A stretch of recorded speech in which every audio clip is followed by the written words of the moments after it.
ጠቅላይ ሚኒስትር አብይ አህመድ ለፓርላማ የኢትዮጵያ የባህር በር ይገባታል የሚል ንግግርን ማሰማታቸውን ተከትሎ ወዲያፎም የማስታወቂያ ሚኒስትራቸውን የማነ ገብረ መስቀልና የውጭ ጉዳይ ሚኒስትራቸውን ኦስማን ሳሊህን ወደ ካይሮ ደብዳቤ አስታክፈው በአፋጣኝ ላኳቸው። ያኔ ኢሳያስ በመልእክታቸው አልሲሲ የአፍሪካን ቀንድ ቀጠናና ለጎረቤት ሀገራት ሰላም ለሚያደርጉት ጥረት ምስጋና የላቀ ነው ሲሉ በጦማራቸው የካይሮ አለቃቸውን እጅ ነሱ።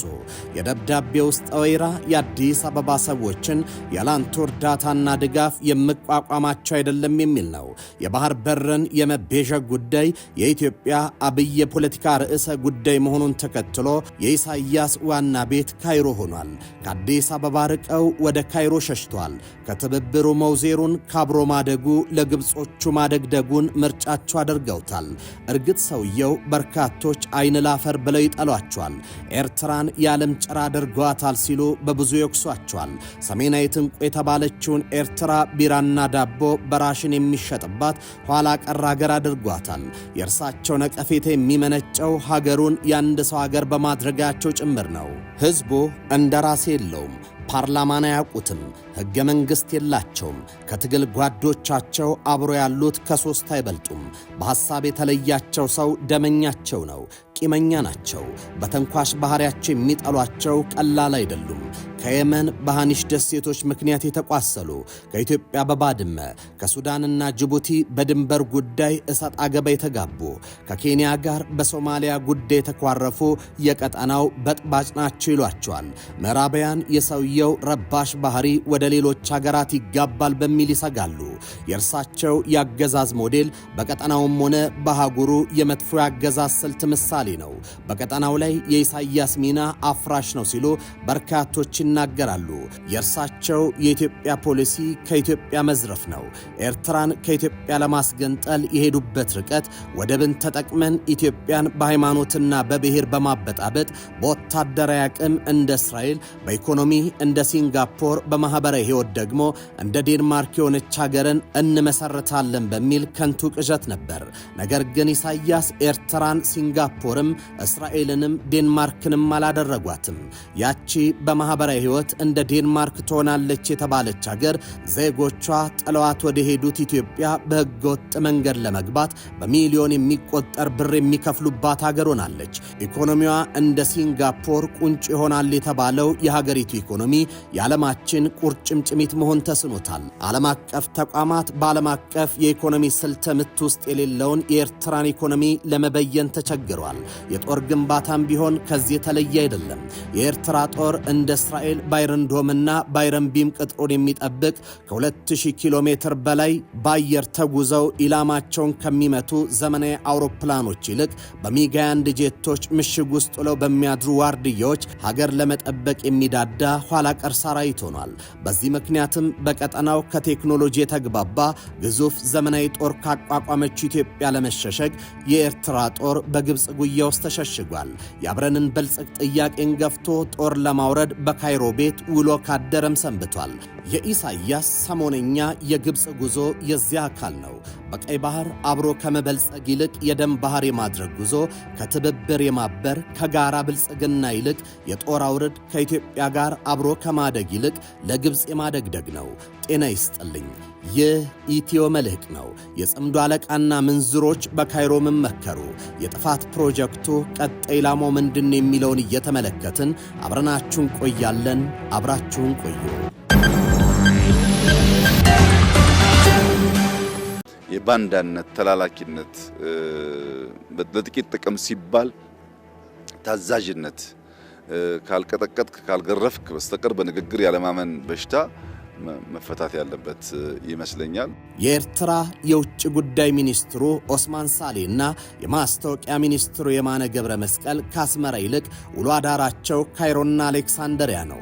እርግጥ ግብፅ የቀይ ባህር ቀጠና ላይ ከኢትዮጵያ የተቃረነ ህብረቶችን ማቋቋምን በእጅጉ ትፈልገዋለች። የቀይ ባህር ህብረት ብላ የሀገራት ማህበርን ያቋቋመችው የአዲስ አበባን በቀጠናው የማንሰራራት ፍላጎት ለመምታት በማሰብ ነው።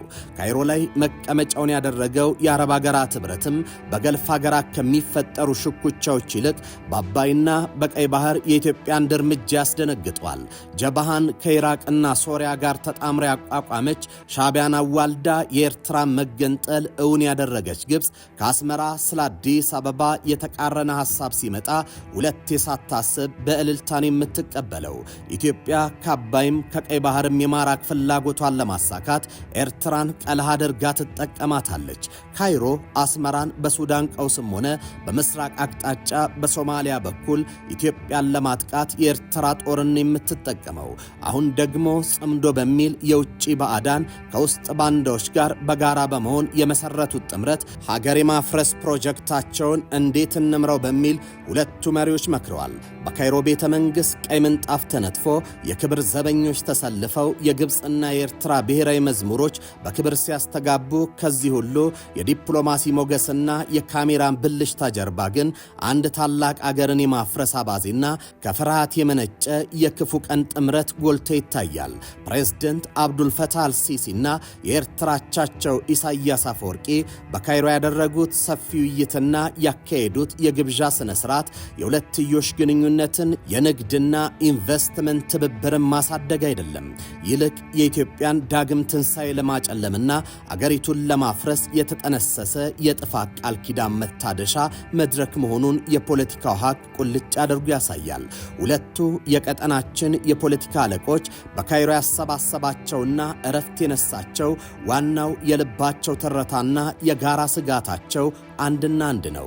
ይኸውም የዓለም ጫናን ተቋቁሞ የውስጥ ፈተናን ተሻግሮ ታላቁን የህዳሴ ግድብ በዓለም ፊት በገዛ ላቡና ደሙ እውን ያደረገው ይሄ የኢትዮጵያ ትውልድ አሁን ደግሞ የታሪክ የጂኦግራፊና የህልውና ዕዳ የሆነውን የቀይ ባህር ጥያቄ ይመልሳል የሚል የድንጋጤ ቆፈን ነው። ግብፅ ለኤርትራ ሉዓላዊነትና የግዛት አንድነት ያላትን ጽኑ አቋም ደጋግማ ማረጋገጧ፣ ኤርትራን በበኩሏ የግብፅን የልማት ምኞት ማድነቋ የኢትዮጵያን የቀይ ባህር ባለቤትነትና የባህር በር ጥያቄን በጋራ ለማክሸፍ የተደረገ የፍርሃት መሸሸጊያ ጥምረት እንጂ ለልማት የተዘረጋ እጅ አይደለም።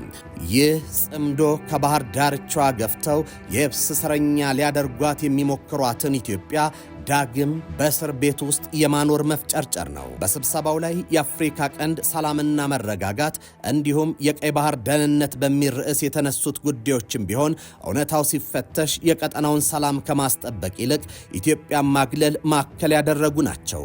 ፕሬዝደንት አልሲሲ የቀይ ባህር ደህንነት ኃላፊነት የዳርቻ ሀገራት ብቻ ነው ሲሉ የተደመጡትም የ100 ሚሊዮን ሕዝብ መኖሪያ የሆነችውንና የቀጠናውን የፖለቲካና የኢኮኖሚ ምሰሶ የሆነችውን ኢትዮጵያ ከተፈጥሯዊ መብቷ ለማፈን የተሰነዘረ የፍርሃት ጩኸት ነው። ኢሳያስ አፈወርቂ በዚህ አቋም ላይ ስምምነታቸውን መግለጻቸው ከታሪክ ማህፀን የተወለደችውን ኢትዮጵያን ለማፍረስና ቀጠናዊ ሚናዋን ለማኮሰስ ሁለቱ መሪዎች የገቡበትን የጥፋት ጥምረት ጥልቀትም ያሳያል። በሱዳን ጉዳይ ላይ ያሳዩት አሳቢነትም ቢሆን ከራሳቸው ጂኦፖለቲካዊ ፍላጎትና ቀጠናውን የትርምስ ቀጠና አድርጎ ከማስቀጠል አጀንዳቸው የዘለለ አይደለም። ይህ በካይሮ የተፈረመው የጥፋት ጽምዶ የኢትዮጵያን ታላቅነት ሊያደናቅፍ የሚሞክር የኋላ ኩርፊያ ቢሆንም የህዳሴው ግድብ ከወረቀት ወደ መሬት ያወረደው ጀግና ትውልድ የሀገሩን ሉዓላዊነትና የተፈጥሮ መብት ከማስከበር ወደ ኋላ እንደማይል የዘመናችን የታሪክ ሂደትና የኢትዮጵያ ጽናት ራሱ ይመሰክራል። ጽምዶ ዛሬ የተፈጠረ እንዳይመስላችሁ። ጽምዶ የ1960ዎቹ ስትራቴጂ ነው። ኢትዮጵያን ከባህር በር በማባረር ኢትዮጵያን በእርስ በርስ ግጭት በማዳከም በቀጠናው ትርጉም ያለው አገር እንዳትሆን በቀጠናው የአባይን ውሃ እንዳትጠቀም ሲደረግ ነበረ። የተሳካበት ምክንያት እነሱ ጎበዞች ስለሆኑ ጀግና ስለሆኑ አይደለም። እነሱ ባንዳ ስላገኙ ነው። የገዛ አገሩን የሚወጋ የገዛ አገሩን የሚያዳክም እርስ በርሱ የሚጨፋጨፍ የራሱ መንግስት የሚያፈርስ ኢትዮጵያን ኢኮኖሚካሊ የሚያዳክም ለጠላቶቻችን ምቹ ሁኔታ በር የሚፈጥር መዓት ባንዳ ከውስጥ ስለተገኘ ነው። የታላቁን የአባይ ውሃ ማዕበል ገድቦ የማይቻለውን አስችሎ ታሪክ የሰራው የዘመናችን የኢትዮጵያ ኃያል ትውልድ አሁን ደግሞ የአይኑን ማረፊያና የልቡን ትርታ ወደ ቀይ ባህር አዙሯል። ትናንት በበረሃው አቋርጦ የዓለምን የዲፕሎማሲ ጫና ተቋቁሞ በአባይ ሸለቆ ላይ የተጻፈው የድል ታሪክ ዛሬ በቀይ ባህር ዳርቻ ላይ የኢትዮጵያን ባለሶስት ቀለም ባንዲራ በክብር ለማውለብለብ የሚያስችል ጽኑ ብሔራዊ መንፈስን ፈጥሯል። ይህ እውነታ ታላቁን የኢትዮጵያ ትርክት የሚያጠናክር መሆኑን ምሁራን በተደጋጋሚ ሞግታሉ።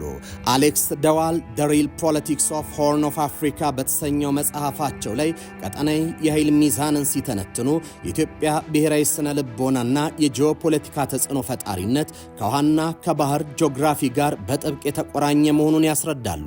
የካይሮና የአስመራ የጥፋት ጽምዶ ኢትዮጵያን ከባህር በር የመነጠልና የየብስ እስረኛ አድርጎ የማፈን የትናንትናውን ያረጀ ፕሮጀክት ዛሬም ዳግም ለማነሳሳት ቢሞክርም ይህ ሴራ እንደ ሸረሪት ድር በኢትዮጵያውያን የቁርጠኝነት ክንድ የሚበጣጠስ የከንቶች ቅዠት ሆኖ ቀርቷል። ይህ የሁለቱ መሪዎች ጥምረት አዲስ አይደለም፣ የቆየ የታሪክ ቁስል ማገርሸት እንጂ። ታዋቂው የታሪክ ምሁር ፖል ሂንዝ ላየርስ ኦፍ ታይም ኤ ሂስትሪ ኦፍ ኢትዮጵያ በተሰኘ መጽሐፋቸው ላይ በሰፊው እንደሚያብራሩት የኢትዮጵያ የቀይ ባህር ባለቤትነትን የማሳጣት ስትራቴጂ ከቀኝ ግዛት ዘመን ጀምሮ የተጠነሰሰና የውጭ ኃይሎች በተለይም የግብፅ ገዢዎች ኢትዮጵያን ለማዳከም የተጠቀሙበት ዋና መሳሪያ ነው። ዛሬም በካይሮ የተመከረው ይህ የጥፋት ፖሊሲን ለማስቀጠል ቢሆንም የዛሬው ኢትዮጵያ ግን የትላንቱ አይደለችም። ከዚህ ታሪካዊና ስነ ልቦናዊ ልዕልና ባለፈ ኢትዮጵያ በቅርቡ የቀረጸችው ዘመኑን የዋጀና ተለዋጩን የዓለም ፖለቲካ ያገናዘበ የውጭ ግንኙነት ፖሊሲ የአገሪቱን የቀይ ባህር ጥያቄ ከስሜት አልፎ በምክንያትና በሕግ ማዕቀፍ አዋቅሮታል። ፕሮፌሰር ክንፈ አብርሃም ኢትዮጵያ the dynamics of economic reforms አልፎም በሌሎች የዲፕሎማሲ ትንታኔያቸው ላይ አበክረው እንደገለጹት ከ120 ሚሊዮን በላይ ሕዝብ ያላት በቀጠናው ግዙፍ የኢኮኖሚና የጸጥታ ዋልታ የሆነች ሀገር ያለ ባህር በር ታፍና መኖሯ ለራሷ እድገት ብቻ ሳይሆን ለመላው የአፍሪካ ቀንድ ሰላምና መረጋጋት ፈንጂ መሆኑን አሁን ላይ ዓለም በግልጽ መረዳት ጀምሯል።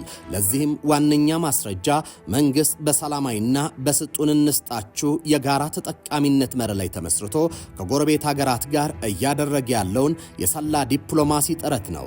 እንደ The Horn Africa Bulletin እና የተለያዩ ዓለም አቀፍ የጂኦፖለቲካ ጆርናሎች የቅርብ ጊዜ ምሁራዊ ትንታኔ የዓለም አቀፉ ማህበረሰብ የኢትዮጵያን ህጋዊ ባህር በር ፍላጎት እንደ ጦርነት ስጋት ማየቱን ትቶ የህዝብ ቁጥር እድገቷን፣ የኢንዱስትሪ መስፋፋቷንና የኢኮኖሚ ምህዳሯን ያማከለ ተፈጥሯዊና ህጋዊ መብት መሆኑን አምኖ መቀበል ጀምሯል ይላል።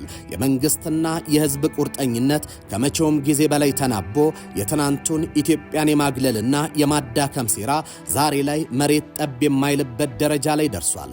ተከስተ ነጋሽ ኤርትራ ኤንድ ኢትዮጵያ the federal experience በሚለው ስራቸው የባህር በር መነጠል ያስከተለውን ፖለቲካዊና ኢኮኖሚያዊ ዳፋ እንዳመለከቱት ከቀይ ባህር ለመነጠል የተጠነሰሰው ያ ታሪካዊ ፕሮጀክት ትናንት በውስጡ የፖለቲካ ስብራትና በውጭ ሴራ ተሳክቶ ሊሆን ቢችልም ዛሬ ግን የራሱን አቅም ባወቀና ብሔራዊ ጥቅሙን አሳልፎ በማይሰጥ የህዳሴው ትውልድ ዘንድ ቦታ የለውም። በውስጥ አንድነትን በማጠናከር በውጭ ደግሞ ኢኮኖሚያዊ ውህደትንና ብሔራዊ ጥቅምን በማስቀደም ላይ የተመሰረተው ይህ ዘመናዊ ፖሊሲ የኢትዮጵያን የባህር በር ባለቤትነት ጥያቄ የማይቀለበስ ታሪካዊ እውነት አድርጎታል። ዛፍ ስሩን ፈልጎ ወደ ጥልቁ ምድር እንደሚሰደድ ሁሉ የኢትዮጵያ ኢኮኖሚ የደህንነት ስር የተፈጥሮ ማቀፊያውን ቀይ ባህርን አጥብቆ ይፈልጋል። ስለዚህም ያ የአባይን ግትር ተፈጥሮ ያሸነፈው ኃያል ትውልድ የሴረኞችን ጽምዶ አፍርሶ በምክንያታዊ ዲፕሎማሲ በኢኮኖሚ ትስስርና በማይበገር ብሔራዊ አንድነት የቀይ ባህርን ማዕበል ሰንጥቆ የኢትዮጵያን ባንዲራ በክብር ማውለብለቡ የማይቀር የነገ ብሩህ እውነት ነው። ኢትዮጵያ የባህር በር ጥያቄ ጉዳይ ሲታነሳ ይሄ ጥያቄ እንዳይሳካ እንዲደናቀፍ ከፍተኛ ርብርብ የምታደርገው ሀገር ግብጽ ናት።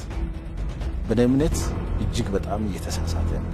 ኢትዮጵያ በረጅም የታሪክ ጉዟ ያላስተናገደችው የውጭ ሴራ ያልተሻገረችው የፈተና ማዕበል የለም። ዛሬም ቢሆን የትናንት ታሪካዊ ጠላቶችና የዛሬ የጥቅም ተሻሚዎች የሚያሴሩት ጂኦፖለቲካዊ አሻጥርና የጥፋት ጽምዶ ጊዜያዊ የፖለቲካ ትርምስን ፈጥሮ ጉዞን ሊያዘገይ ቢችልም የኢትዮጵያን የእድገት ግስጋሴና የባህር በር ባለቤትነት ጥያቄ ፈጽሞ ሊያጨናግፉ አይችልም። የባህር በር ለኢትዮጵያ የህልውና የፖለቲካ ፍላጎት ሳይሆን የተፈጥሮ ግዴታ ነው። ስለዚህም ያ ዓለምን ጫና ወደ ጎን ትቶ የዲፕሎማሲውን አዘግት አልፎ የህዳሴውን ግድብ እውን በማድረግ የማይቻለውን ያስቻለው ጀግናው የኢትዮጵያ ትውልድ ዛሬም ታሪካዊ አደራውን አልዘነጋም። ከፊቱ የተደቀኑትን ዘርፈ ብዙ ፖለቲካዊና ኢኮኖሚያዊ ዲፕሎማሲ ፈተናዎች ሁሉ እንደ ትናንቱ በጥበብ በማይበገር ብሔራዊ አንድነትና በጽናት ተሻግሮ የተፈጥሮና የታሪክ ዕዳ የሆነውን የባህር በሯን በሰላማዊ መንገድና በጋራ ተጠቃሚነት መርህ በክብር ማስመለሱ አይቀር ይሆናል። የፖለቲካ ታዛቢዎች ይህን ይላሉ። ፈተናው ይብዛ እንጂ የኢትዮጵያ የውሃ ላይ መብት መረጋገጡ እንዲሁም በቀይ ባህር ዳርቻ ላይ የድልና የሰላም ባንዲራዋ ከፍ ብሎ መውለብለቡ ማንም ሊገታው የማይችል ብሩህ እውነት ነው። የተወደዳችሁ የኢትዮ መልሕቅ ቤተሰቦች የዛሬው መልሕቃችን በዚህ ተጠናቋል። በቀጣይ በሌላ ጉዳይ እስከምንገናኝ በያላችሁበት ሰናይ ጊዜ ይሁንላችሁ።